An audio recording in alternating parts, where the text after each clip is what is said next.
Hello, I think we're live right now. Welcome to our webinar.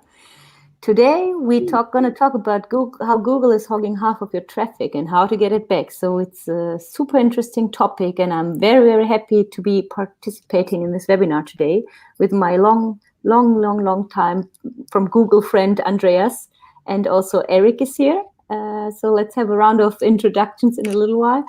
Also Nick is going to join us, but she'll be coming in a little bit later. So we're just going to start kicking off the webinar with introducing ourselves. Do you want to start, Eric? Yeah, sure. So thanks for having me here. Big fan of Semrush always. So my name's Eric Su. I do a podcast with another marketer named Neil Patel called Marketing School. Also have another one called Leveling Up, and then have an ad agency called Single Grain, and then also focused on my software company called ClickFlow. So I like to have my hand in many different cookie jars. Wonderful. Nice to meet you. I've heard a lot about you, but I've never met you. Hopefully good things. In person. Yeah, of course. Likewise, yeah. Good things, sure. So hi, Andreas. How are you? It's, I think, super early in Australia at the moment. Yeah, very good, thanks. That's the beauty of working globally. It's actually not that early anymore. Now it's 5 a.m. in Sydney. Oh, well, pretty early for me, 5 a.m.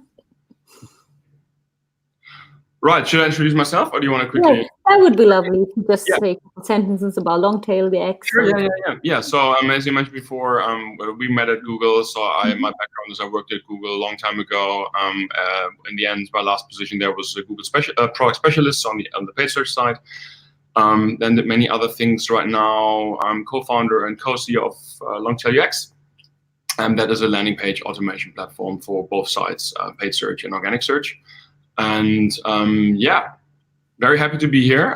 Also to do this webinar with you guys together. And looking forward to many questions. Yeah, I think we already have a couple, but let's see what the live chat also brings us. So please be active and send us questions. There's a lot to ask, and I hope we're able to answer most of them. Before we start with the presentation, I also want to say hi, I'm Pinar Unsal. I'm the co-founder of Cubix Digital. Before Cubix, I was part of Google as well, like Andreas in Dublin. We were one of the first hires back then when the Google Dublin headquarters was kind of founded. It was only 80 people. Now I think it's 5,000-6,000 people. So it's been growing. We're not surprised that it's growing.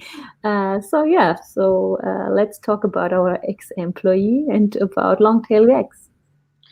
All right, let's dive straight in. I'm going to share my screen and share, and I'm going to quickly go to the presentation. And can you let me know, because I don't see you guys anymore? Okay. Yep. All set. Cool, let's start. Right, so Google's hogging half your traffic. How to get it back? So I'm going to explain what that actually first means, and then what are the implications, and then what's our take on that. And then obviously we want to wait for lots of questions, and then Pinar and Eric also going to give us their take and their point of view. So already did the introduction. So this is the team actually. It's almost doubled since then. So we're growing quite fast, which is great. And we're headquartered here in Sydney, but we actually have offices in Europe and in the US as well, and now a partner in Japan. So who is this webinar for?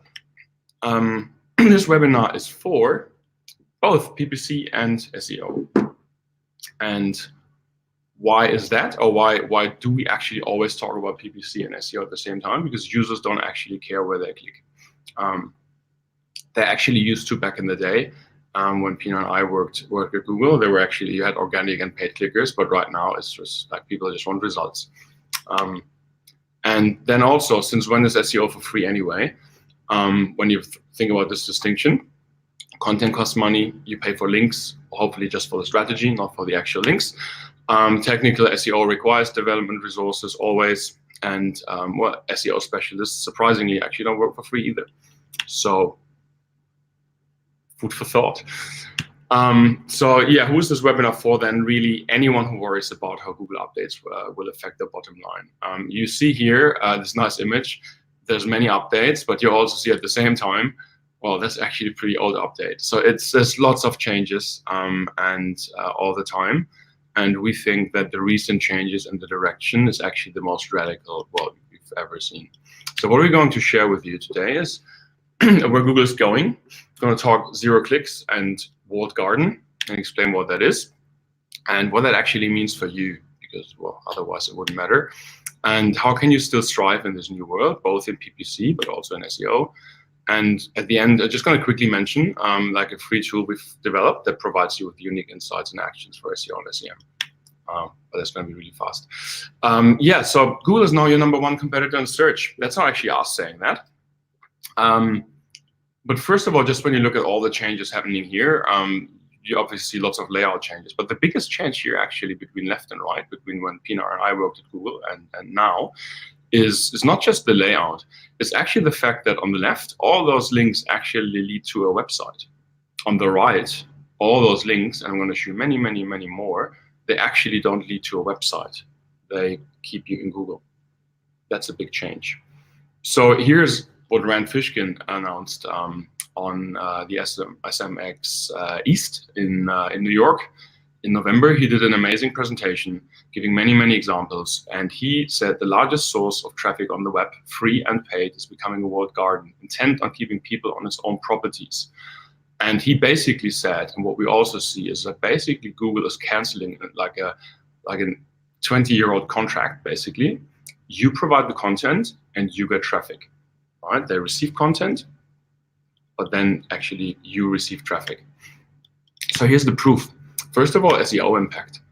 Of course, when you're in SEO, ads don't count, right? So you start just what Pet Friendly Hotels Las Vegas, someone's searching. Here are the text ads first. But what happens after that? Well, you have another widget, which is hotel ads. But when you click on that, right, you actually don't land. You land on another Google page. And then you have the answer box. And these answer boxes are very user-friendly because you find information really fast. But what happens when you click on them, you don't actually land on the page. You see first the content straight on Google. And then you have your #1 organic result, which is definitely not above the fold. So yeah, so what happens if you click on one of those answer boxes? Two things happen. First of all, you have the complete answer and no need to click. And also actually other questions pop up below, right? So basically Google figures out, and they do this really well. If you have this question, you might have like a related question. And then also you have another search, right? There's more Googling. Finance. United Airlines credit card travel benefits. So this is not like a question like how to or where it is or like where you could expect an answer box.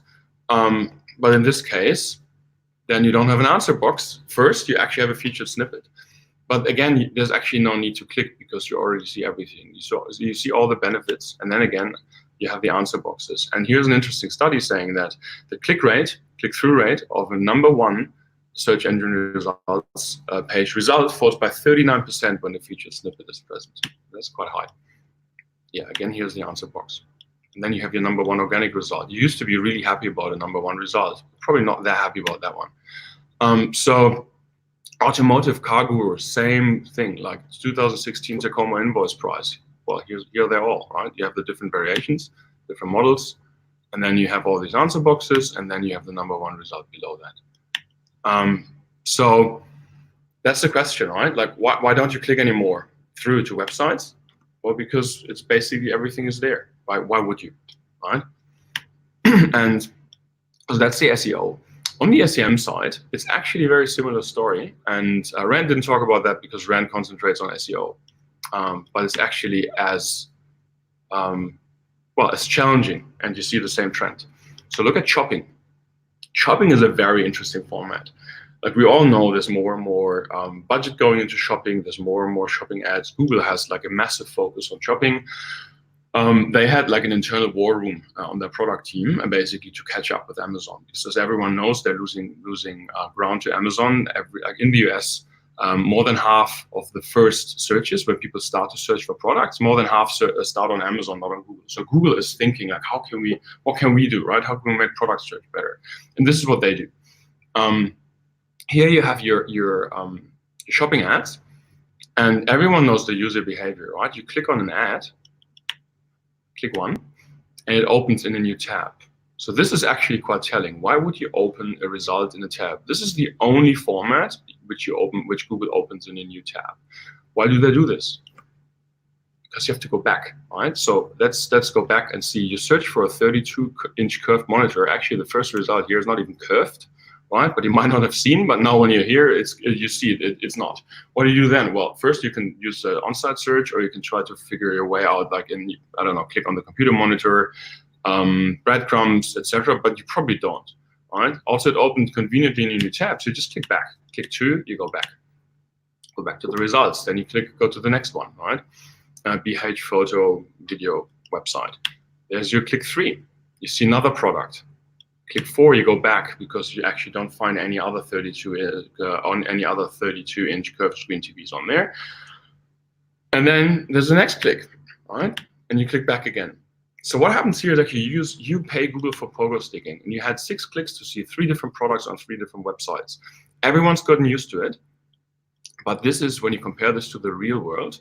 This is like going into a shop and you ask the shop assistant, hey, I'm looking for 32-inch curved screen monitors.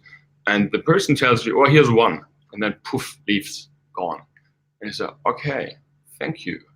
I would like a little bit of choice. Oh, I have to go back to the entrance. I have to go back again, back in again. And then I have to ask the same question. Oh, I'm actually in another store now, right? Oh, here's another one. I have to go back again. Like that's not a good user experience, and Google knows that.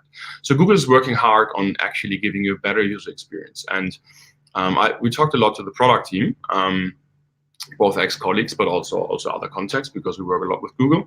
And that's what they say. Well, that's actually not such a problem because everyone can go to shopping. So what's the Google shopping experience? If you click on that link, all right, here's a click, your click number 7, because you're a bit fed up of clicking back and forth.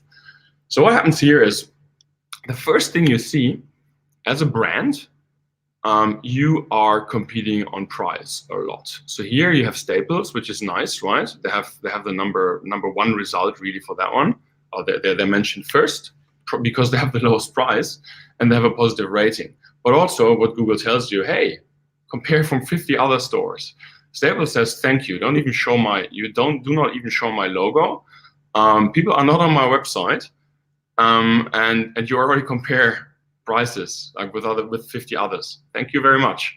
All right. And then what happens is from a user experience, well, it's actually the same pogo sticking, because the next click you do doesn't even lead you to a website from here either. All right. You just see the actual product still within Google Shopping. All right. More clicks, and you actually don't reach the website. And what happens also is Google has started to handle payments. Probably everyone knows what Google Express is, or was. That name doesn't exist anymore, but it's really just the normal shopping experience now. What Google does more and more in more and more countries, they actually offer to do the whole checkout, everything. It's very convenient, right? But what does that actually mean? What are the implications if the checkout happens on Google as well? Well, here's your website.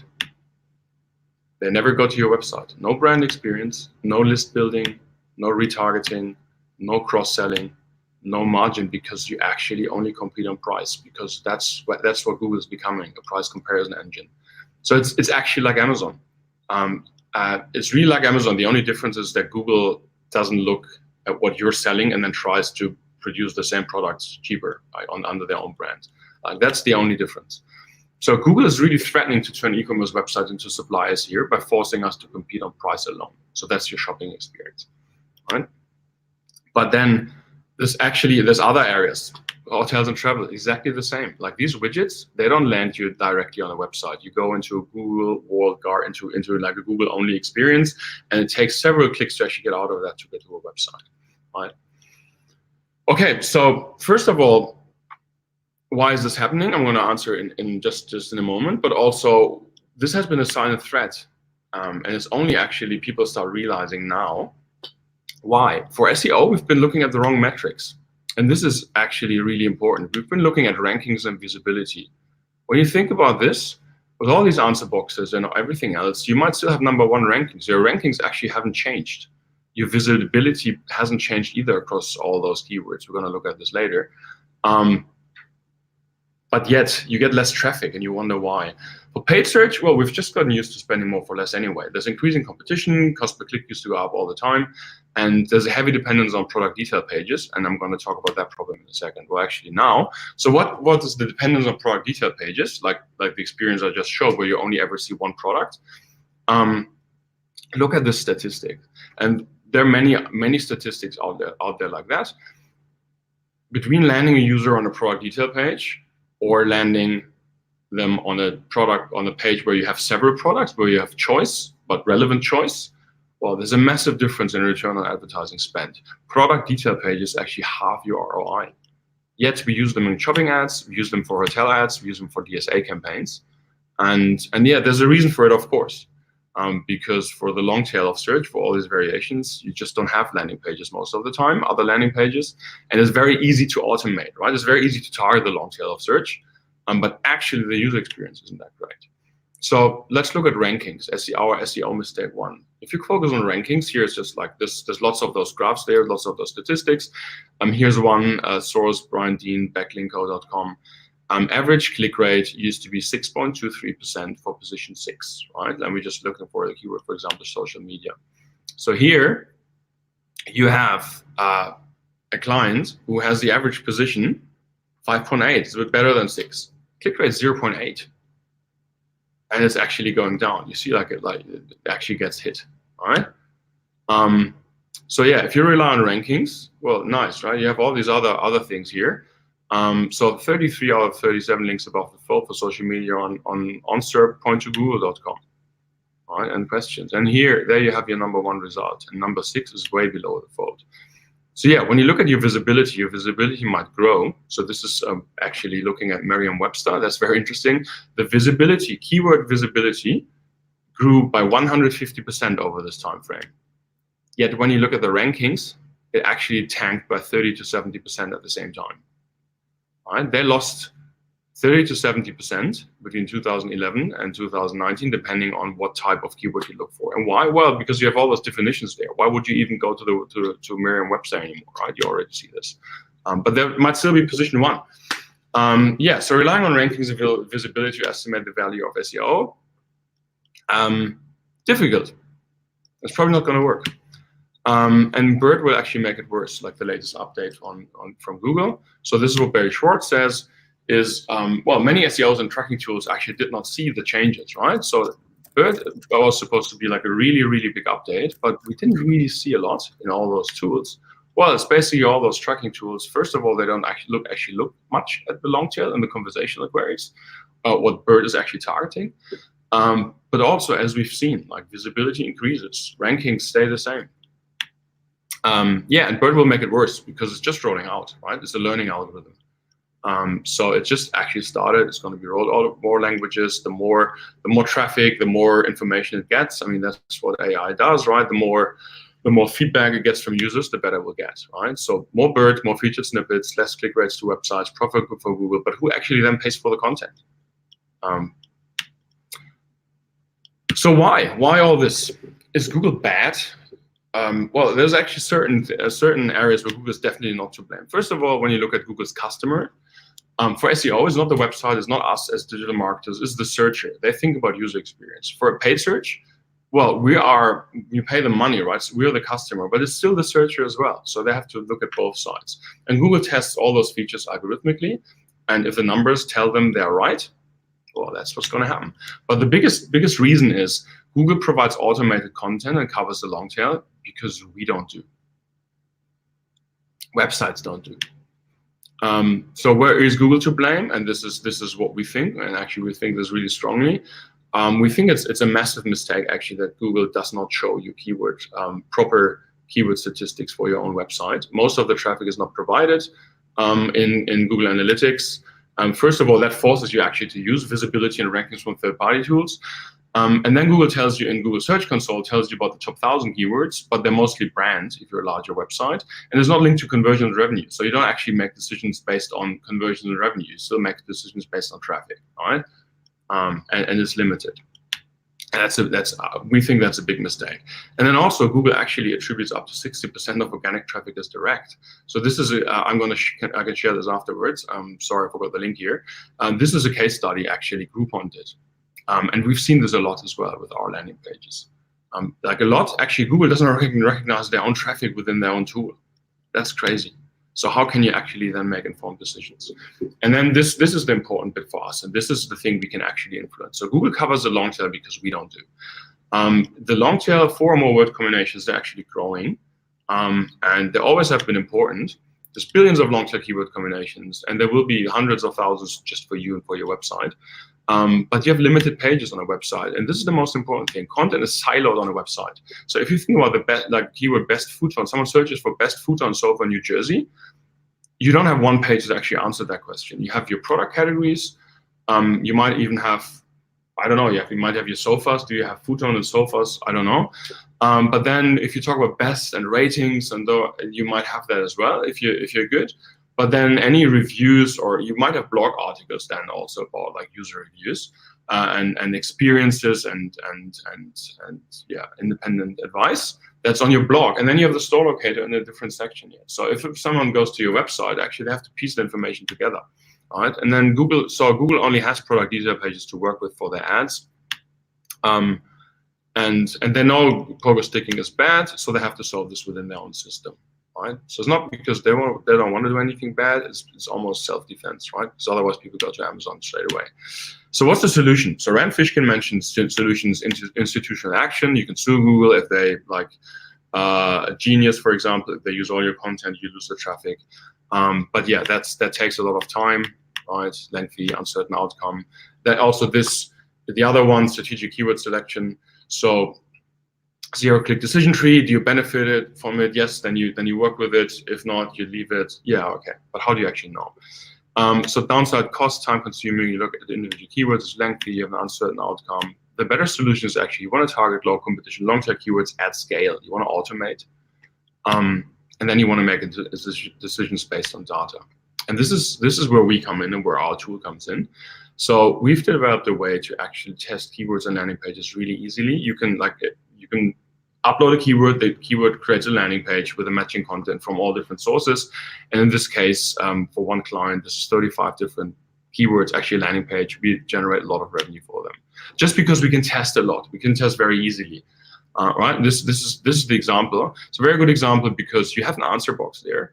But in this case, Google thinks that our user experience of that page is actually higher. So you're above, right? So in that case, definitely keep it. There are others where, well, you actually have Sony's result first, and then you have the answer box. And then you have the result, in this case, our client is below that, right? So but you can measure that. So in a Google world where half your on-site visibility or your on-SERP visibility is worthless, you really want to fail fast and cheap as possible in search when you test keywords. Right? And what do? You automate page creation, automate contextual interlinking, automate creation of single keyword ad groups for SEM, and all of that. So automation is really important. And yeah, so let's look at paid search very quickly. So everyone is pouring more money into product detail pages, right? Into Google Shopping ads. But are we crazy? I mentioned the statistics before. Well, we're not crazy because, as I said before, it's actually not that easy to target the long tail of search with changing inventory manually. But what about if you could do this, right? If someone's searching for natural shampoos for gray hair, and you do this, you have on the left side you have a website and you have all those products somewhere, but you create a new page for natural shampoo for gray hairs, right? And you have all the relevant results. You can put them all in there, right? And so then suddenly you have 19 products that are matching on that new page. And you do this at scale again. So more than 2,000 of those keywords you can target. You upload a keyword, it picks what are the most relevant products and everything onto that landing page. You increase first of all, you double your click rate because your ad really speaks to the search, but your landing page speaks to the search. And you have multiple products. So you increase your return on advertising spend massively. And then you can automate the ad groups. With templating, and then you have an experience like this, right? You look for something very specific. You can actually tell, okay, from $6, and then what you see, you actually see all the products, right? Not just one. That's a much better user experience. Yeah, so relevance and choice. good user experience. Google loves it for SEO, but also the conversions really work, right? And in that case, it works so well. Like we can actually guarantee 30% uplift on ROI. And on the SEO side, if you do it like that, you can actually measure results that you can measure ROI at keyword level. Right. So provide a better user experience, and Google will be rewarded. Again, here another result. One of our pages where we're above the answer box. All right. And Google makes the call. Like we don't know. So you can test lots of keywords, which means in that case we only have 900 pages for their website, but we actually tested more than 2,000 keywords through those slots, keyword slots in a year. Right. Much higher conversion rates. I'm going to finish because we really want to go to the questions, and we also want to hear Pinar's and Eric's opinions, of course, and on that. Just lastly, I want to mention this. So which long-tail keywords to test, right? First of all, and this is what really drives me crazy about the separation of paid search and SEO. Like when you work in SEO, your biggest treasure trove is actually in paid search. It's the Google Ads search term reports. That's your first point. You spend $1 million on paid search, or your colleague spends, the other team, right? The SEM team, paid PPC team spends $1 million per month on paid search. You have so much information. I mean, third-party tools are amazing. You want to know what your competition does, but you have so much information within your like which relates to your website. We've done this recently. We looked at a large e-commerce website here in Australia. They spend a lot of money. They had 50,000 keyword combinations, search term combinations with 4 or more words, 50,000 that actually delivered revenue for the last 30 days. Right? That's all those long tail queries. You know exactly like what they are and how users behave. And then the second, of course, we developed a tool which makes it easier for you to do that. You can use that as well. Here's the URL. Yeah, and then questions, and I'm gonna stop the sharing because, of course, there's more people here. So all your questions, please. Hey, Nick. Oh, hello. Thank you so much for doing that. That was awesome, Andreas. Can everyone hear me? Just a quick check. Yep. Very well. Oh, yeah, awesome. Yeah, that was fantastic, and really thank you so much for doing that. Of course, I'm Nick Ranger, so I'm late on the podcast, but technical difficulties, that's what will happen. So just to kick it off, I'd really like to go to questions. So I would really like to hear what Eric and Pinar have, have commentary on that. And so Eric, what are your main thoughts? Like, do you see how like Longtail UX is different from any other SEO tools out there, like ClearScope? Yeah, so I guess that would be my first question, Andres. I think the tool is amazing just because it's not just SEO, it's PPC too. So I know it, at least in the United States markets, everyone talks about, there's 2 tools that come to mind. There's ClearScope and Market Muse. Like my question would be to people that are using those tools, how is yours different? Well, first of all, our tool is really not like there's lots of great tools for SEO and SEM, and you mentioned 2 of them. But so what they do is like there's lots of monitoring, there's lots of like ongoing insights, and don't stop using them, right? So what our tool does, it just gives you a different perspective and really looks at this intersection of what does SEM tell you for SEO, and what can you do, and what's the content you want to build, like really what are the keywords you want to target for SEO, and where could you link them from as well? Because one thing is to say, hey, you should create more long tail pages. The next thing is how many should you create, right? Because you can't spam the index with 1 million of different variations. So you want to know which are the ones.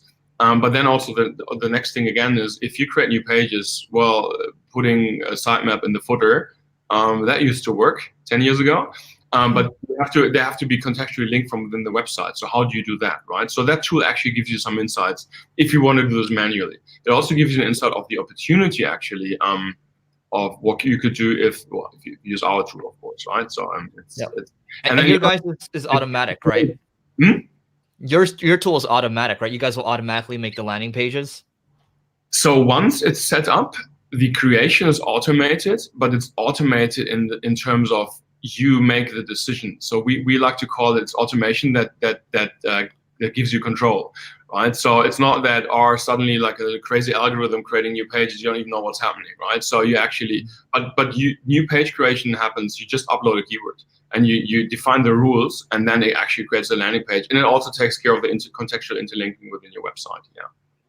Got it. Okay. Yeah. My thoughts on this before we move on from me is, I think the tool is necessary, just kind of where Google is going. I think my only caveat to is I think Longtail UX is very important. That's one. And then the other aspect is obviously you don't want to put all your eggs into one basket, because still, even today's day and age, too many people are like SEO, SEO, that's all they care about. Right. But at the end of the day, you think about, how do you actually build a brand, which is actually a moat, and you don't put all your eggs in one basket. You go omni-channel. This video that we're producing right now can easily be chopped up into different pieces. Like it's the basic stuff that already that you're not doing, and just people talk about it, but they're not actually doing it, which blows my mind today. Yeah. So this is probably also the one what I really learned like long time ago is there's no silver bullet, right? Like, and especially for SEO, if you think there's a silver bullet, like there's one thing, well, then it's probably not going to work next year, right? Like this can't. So yeah, there's no shortcut. So yeah, but there's tools that help you, and then of course you have to really know what you're doing too. Mm-hmm. Yeah, I think that's a really, really great point, especially bringing up about brand and how much that's really, really important and to emphasize for your online business. Just going over to you, Pinar, I'd really like to know what your thoughts are about that. And of course, you're saying, Andreas, that PPC is incredibly a wonderful resource for being able to find new opportunities. So, Pinar, do you think that SEO and PPC should be strictly separated? Why is that? Like, lots of agencies work this way. Could you explain a little bit more on this? Or Sure. No problem. So what I think, and I'm very happy that we have this webinar today about this topic, because Andreas is like-minded like me. Like we don't want to separate. For us, it's search.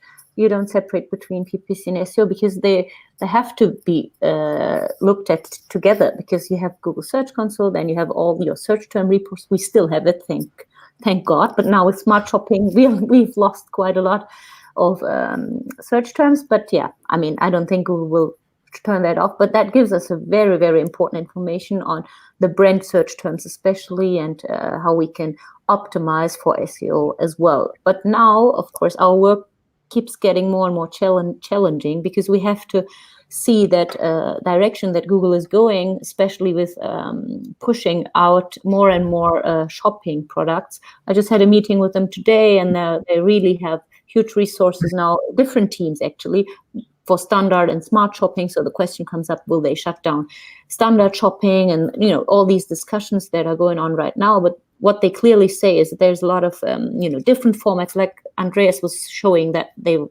he can do multiple products with the Longtail UX. They will also put these products like carousel, and then you will have the shopping together with the local inventory ads. We haven't tried it in Turkey because it's not launched here yet, but I think in the US it is. So there's things that we as an agency, and also giving that support to our clients, we have to use also these products, sure. But there has to be the right balance to it. And we, as an agency, Cubics Digital, we never separated SEO and PPC. We always thought it as one. And we try to advise, even though some clients don't take our SEO service, we always try to give them UX improvements, SEO tips, because it all benefits them in the end of the day, because you have to look at the user and the user intent. So the user doesn't care if it's an ad that they're clicking on, or if it's Google's platform. They just want to see the product. Like now we're talking about e-commerce, because they look for the price, and that's what Andreas was also showing in his presentation. So the future to 20 and the next years will be quite tough, I think, because whatever Google does, we have to, as they are most of the countries the strongest search engine, we have to keep adapting and find smart ways, use all the tools we can. And I will try Longtail UX eventually. I hope so, because I'm really curious about the tool. I haven't tried it yet, and I think it's a great idea. So wonderful. Thank you, Andreas. We're just speaking to our first Turkish prospect. Really? I'll let you know. Yeah, you tell me later who it is on the private chat. It makes me curious. Thanks. I really like that you are talking to people from other countries and obviously things in different languages. Before we jump into the public questions, I do have one question myself. Now, Rand Fishkin was saying that a lot of this will first affect English language. So a lot of brand SERPs and things like that, especially like zero-click affecting over 50% of brand searches. So that's like affecting CTR for things to happen for zero-click and for PPC as well. But he was saying that for different languages, it's sort of looks like SEO from 10 years ago. Do you find that with other languages as well? I have to ask because I only speak English and I only write in English. So this is something that I'm a little bit curious about. What do you see from your research? So we work with a lot of languages. I think 10 years is an exaggeration. And it really depends. It's not just the language; it's also the market. The behavior is a bit different as well, right? So, for example, English, you have not everything that happens in the US happens here in Australia in terms of like SERP features. But there's two things, right? So one is like how Google behaves and what the rules are, but it's really Google has to adapt it how the websites are created in a country, and I think that's the biggest difference, right? So Japan is a really good example. So we just launched with our first 2 clients in Japan, very different market. They are behind in technology because of the language barrier and because of the CJK language, lots of tools actually don't work there, right? So their SEO is different, but that's not just because it's a different language and Google may be behind with features, but they just have to adapt how people build websites there. Like just generally, even when you look at the layout, I always thought that Japanese websites, it's just people like a lot of text and really small things, but it's not. It's just because they're really working on old systems. So there definitely you see that. Spanish, I can tell you, we work in, well, there's not a lot of difference between Google and Mexico and in the US, for example, right? What else? Dutch, German. Yeah, I mean, features are usually tested in some of the biggest markets first, and sometimes Google picks even Australia for mobile because I used to. But I would definitely not 10 years. I can share an anecdote around this. So, if I think about Neil Patel's blog, he's getting about 4 to 5 million visits a month right now. The vast majority of his traffic comes from international, and he spoke to someone at Google, and basically the whole premise of this is basically Google doesn't have a lot of content in these other languages, so they need more content. So they need to index more stuff, right? They're a search engine, and more search traffic is more ad revenue, right? So basically he started attacking these other like Portuguese, all these other languages, and then his traffic just started skyrocketing. So if you're doing business in those other languages where it makes sense, then it might make sense to do translations, but just do it in a right way. Yeah, that's really, really interesting. So I'm going to go. Sorry. So what you're saying is basically you have the saying you don't have to be faster than the bear, you just have to be faster than the other person. So you're saying the bear in other countries is not different, it's just the other persons are slower? Yes. Yeah, okay. Yeah. Cool. Sorry. That's all right. I'm going to switch over to the public questions because we've got a lot of really excellent questions coming through. So I'm going to start off with Cassie Lowe. Does a long-tail landing page strategy work for other business models, such as local service providers and not just e-commerce? Who would like to take this one? I might actually put that back to you, Andreas. That's all right. Very quickly, because we work in many different verticals. Yeah. You need content. So you need two things. You need lots of content, and you need lots of different users searching for content in very different ways. Like once you have that, you can then match that, right? So if you have lots of content, but everyone searches just for I don't know, like head terms and like really generic, well, why would you create different page variations? Or if you have like people searching for things in many different ways, but you only have 5 pages on your website or 5 products, well, there's not much you can do. So you need both. But then it could be automotive, real estate, local, even in finance and insurance, if you have enough content. Okay, that's really interesting. And okay, so Paul Gers asks, is part of the answer to spend more money on Facebook ads? What about Bing? Like, okay, so maybe I'll open that up to the rest of the panel. Pinar, do you have any thoughts about about Bing or with Facebook ads?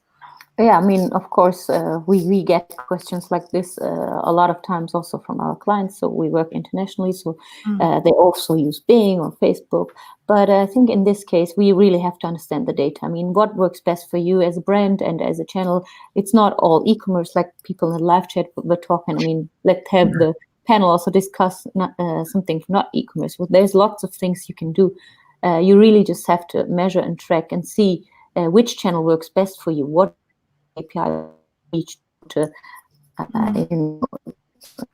strengthen your brand or revenue. So it really is first understand your business and understand your client's business if you're an agency. Yeah, that's really important. Go where the attention is. Sorry, do you have something to add to that, Andreas? Just a very quick one on Facebook. Like one thing really to keep in mind is you have to use independent tracking.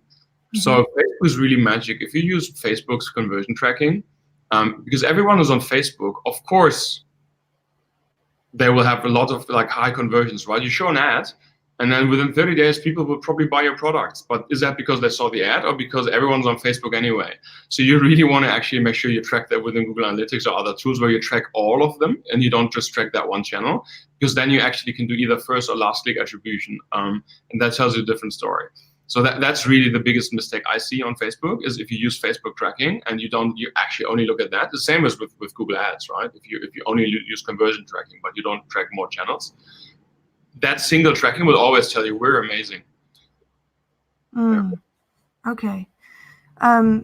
Okay. So maybe going back to another public question. Vanji Beale asks, does the same processes apply outside of e-commerce? For example, publications. Have you seen the same results for pulling articles and content, not products, together to target the long tail keyword?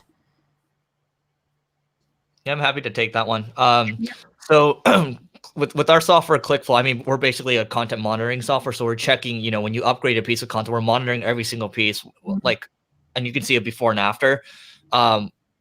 I could tell you right now, when you look at companies like HubSpot, they actually have like 3 or 4 dedicated people just dedicated to adding long tail keywords to pieces of content. This is why there's a lot of, I think even for Neil, he's got like 2 people that are dedicated to that. And we're actually trying to hire these historical content refreshers just for long tail content, because those are the pieces that as we continue to upgrade them, we get the biggest bang for our buck. Too many people, sure, again, people talk about it, not enough people do it. So I would say, I don't think it's just an e-commerce thing. I think I don't think Google designed something for it to the algorithm's just going to hate e-commerce. I think it's everything. Okay. All right. That's really interesting because one of the things that I was wondering, so when a product gets launched, for instance, of course you see a trend start to hit. So how quick is it for Longtail UX to be able to pick up that trend and automate a page that will go after that keyword? Andreas? So when we work with e-commerce, actually any other website is our tool basically refreshes the page and picks up new content whenever that updates on the client database. So we get like a feed that can update whatever up to 10 times a day. And so whenever there are new products, that of course that has to update immediately, right? And also for pricing, like on e-commerce, obviously if your pricing changes several times a day, we can even do live pricing. So it has to be live, like whatever you have on that page has to be Well, people wouldn't even know that it's actually a long tail page. Like they just see like a collection of things that answers their questions. That's really important. Yeah. Otherwise, yeah, that wouldn't work. Right. Okay. Is there like things you can do to optimize on page to make sure that there are a variation of keywords that can be pulled to be able to capture more opportunity? So two things important. Like when we're talking about SEO, of course, it's very important that you only, well, you don't want to create duplicate content, and you don't want to create too many pages. So that's probably the first thing you want to do. But that's also why it's important to be able to test through keywords really fast. So otherwise, you don't want to create just 200 pages and then half a year later you have to manually do the whole thing again. What can you do to have more relevance? What we see for e-commerce is, or what we don't see a lot, which is really surprising, is you have an e-commerce website, and then obviously for the users, the grid view is the most important, right? Because that's, well, people are very visual, but Google needs words, content, right? And then people, we have to create content manually because there's only those images. But why don't you just have a list view as well, where you actually show the description of the product? Because that's relevant for the user, but it's also relevant for SEO. And then when you do that with CSS. You don't actually create them under two different URLs. So that's how you actually create relevancy. You have a landing page which shows all the products, but you have the grid and list view, and the list view actually shows this like relevant content, like specifications, descriptions, reviews, like the actual words. That's super important. Now we actually don't see enough websites that do that, have both. And then another one is also having products, and Amazon does that fantastically, right? So they show you the products, but then they show you related products people have also looked for, like all of these things. That is important for user experience and for conversion rate, but it's actually important for SEO because you have more content. So when you use external like widgets, third-party widgets for that, very often they're Ajax loaded, so they're not actually visible for Google. So if you have to do this in a way that also those related products, again, you have show also descriptions, show content. You can do a lot. Like if you have like 300,000 products, you can do so much with that content. That is your content. But SEOs very often think about, oh no, but they're products. You have to create content. Well, you have it. It's there. You just have to use it. Yeah, that's it's a really good segue for this next question from John Gutierrez, because he asks, okay, would it be fair to say that the industries that you detail are the areas that are truly impacted? Like, for instance, what about healthcare? So with the Google Medic update, that affected a lot of medical websites. Well, you know, YMYL, like Your Money, Your Life kind of websites. For those particular industries, it's becoming a lot more challenging to be able to rank, a lot more challenging to be able to get their articles be seen as authoritative. So what can healthcare sites do you reckon? Pinar, you want to? I have my opinion, of course. Yeah, Eric, I don't have so many health clients actually, unfortunately. But I think, they have to look into the structured data-rich snippets, give answers, and maybe use local. I'm not sure. There must be ways, of course, with content enrichment that they can surely do again after the Medic update still. But yeah, that's a difficult industry. What do you think, Andreas? Do you have any? Actually, I might actually answer this one because I've had a couple of medical websites. So the way that we've looked at combating this is really gone after to audit their articles. First thing that we're wanting to do is consider EAT. So EAT is expertise, authority, and trust. And one of the main things that we need to do is to associate their author pages with a schema that relates like as the same as to say like that this person, this doctor, this nurse, this healthcare professional has real accreditation. So maybe in the same as links we might link to other places that they might be doing corporate speaking, or if there's a registry of doctors, similar for maybe if for accountants, like for finance advice, they might have a chartered accountants registry or something like that that we can link to sort of say like this individual is a reputable source for information,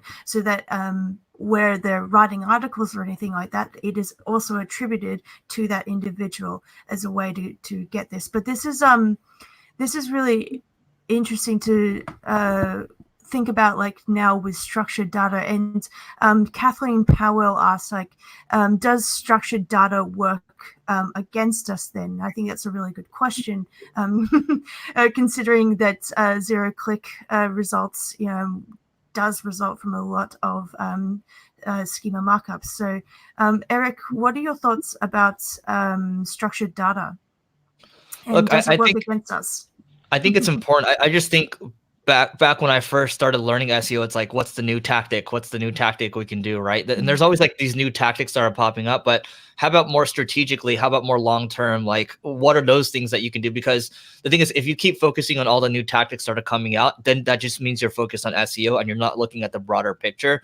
So I think while those are important to understand, it's not going to be that hard to understand it. I think it's like, okay, let's look at the entire search puzzle, not just SEO, like to Pinar and Andreas' point, but also, like I mentioned earlier, that omni-channel approach. Literally, I just put up something today. It's like, okay, Andreas, Pinar, like Nick, you guys all have a point of view. So, I saw a question earlier about should we be divesting our budget? That's more so like, yeah, maybe you should spread a little out to figure out, hey, like if some big ass, sorry, I shouldn't say ass, some big update happens, then, you don't want to be at the mercy of that. Because I've just seen too many people where they're making, millions of dollars a month from their SEO, their primarily SEO site. They just get burned. And then, next thing it's like they go from penthouse to outhouse.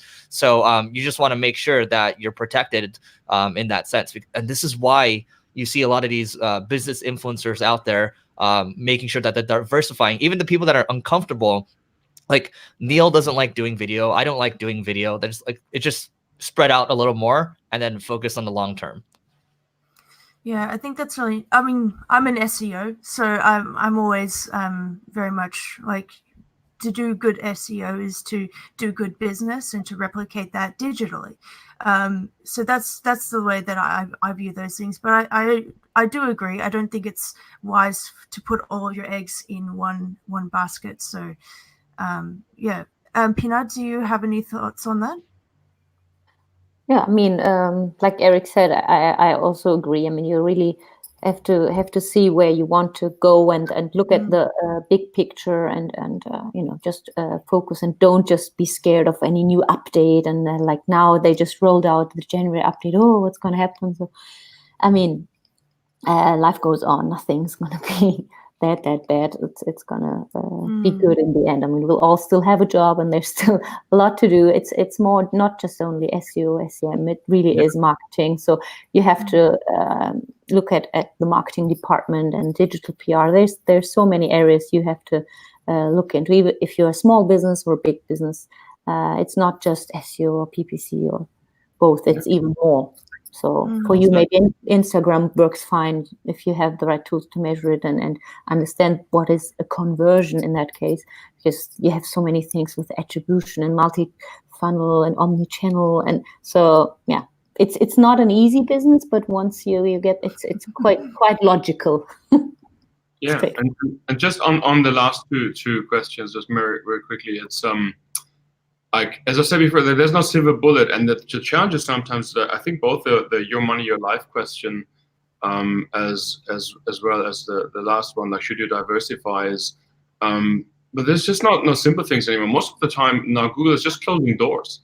Like you could actually argue that all those healthcare articles, all those health articles, or we have a client actually in the finance insurance space, they got hit like on a part of their website. But then you look at that part, and it should have maybe never been ranking that high anyway, because there's just some people pumping out content for the sake of content, right? So back to Eric's point, you have to think about your brand. What's your purpose? Do you actually provide good content? And then with our tool, it actually works best if you have a high domain authority. Like it's not a silver bullet either. Like we get people coming to, we have 100,000 pages indexed. We want to work with you.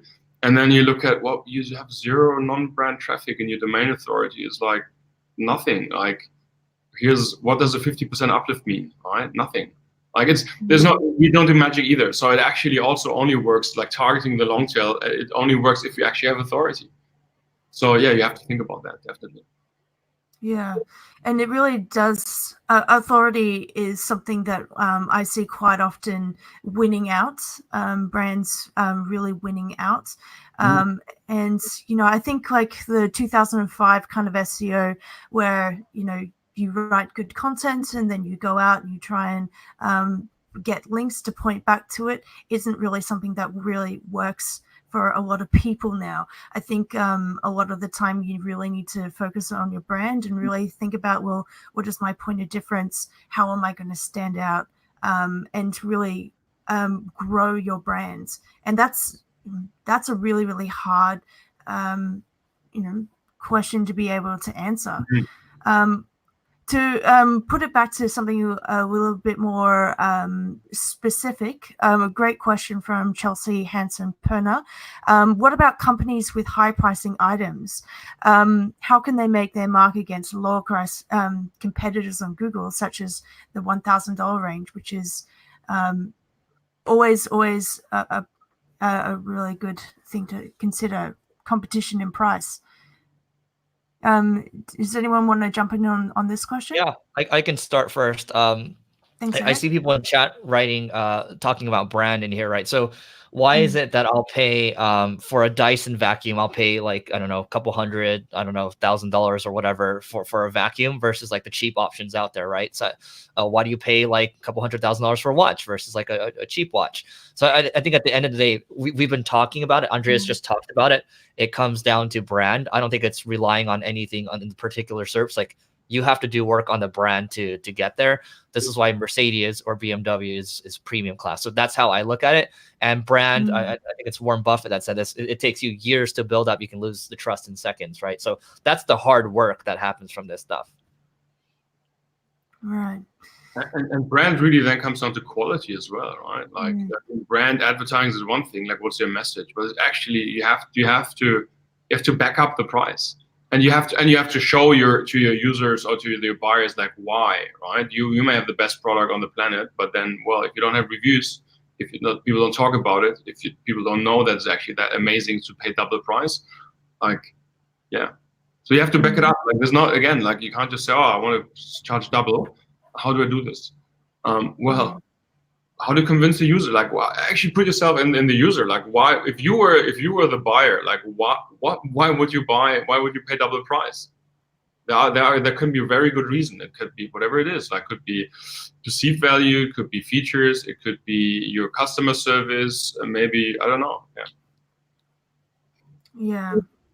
So, I mean, we've seen like with the January updates in a lot of countries, including Australia as well, where they're now bolding out the ads and having the fav icons displaying for organic results to try and dilute the opportunity for paid and organic, so that more people will be confused and click on a paid result that will attribute a better CTR for people. But that's a bit of a segue to this next question by Armin Faghi. I'm really sorry if I don't say your name correctly, but with Google becoming more of a walled garden, it is now prudent to begin divesting more of our SEO marketing budgets towards other platforms like online and offline. So that's a good segue. Who would like to take this one? I can take it. I can try to answer. I mean, you should not ignore Google, or you shouldn't maybe pay less attention to your SEO. But yes, you should look into other channels. And like we just said, with the brand, you have to be present online and offline, do things that work offline that you can maybe digitalize and things like this. So work on your brand. I mean, if you do SEO, work on your images, try to do videos, podcasts. Podcasts going to be big. So it's all these things. Like when you try a lot of strategies, one will work better, and then that will be good for your business. Local search is huge, as you know. So mobile traffic is nothing nobody in any country can ignore. So these are things that you have to look into, not just like, okay, SEO, I have this budget and this budget for PPC. No, don't look at it like this. I mean, of course, if you work at a brand, you have to do this budget planning, and it's of course difficult. Where should I put what, and what investment, how many people? So that's a big challenge, of course. But I mean, really try to do smart things. Don't invest only just for the sake of investing in SEO marketing strategies. 0 clicks is now the big topic. So I mean, of course, try to be there, but I mean, if it makes sense, if not, try other things. Okay. Well, I think I want to address brand a little bit more more zeroed in. So, like, what will brand mean? I mean, there is a massive increase in knowledge graphs appearing for branded search. A lot of you might have seen this. You might see now for your brand on the right-hand side, the panel, it will say like claim the knowledge graph. So that's a good segue to our next question, and we're now reaching the 1 hour mark, so that I'm going to maybe limit it just to maybe 2 last questions, if that's all right. So Visiting Angels Living Services Corporation ask, what is the best low-hanging fruit to improve our company's knowledge graph entry on our branded keywords? Is a Wikipedia entry a key asset to have? They are a service company. Who would like to jump in and answer this one? All right. You want to go? Well, I think I might just say a few words about it, because really Jason Barnard has done an amazing amount of research into this quite recently. If you check him out online, or another webinar, this will answer this a lot more succinctly. But there is a tool that he has developed that will have a look at your salience score.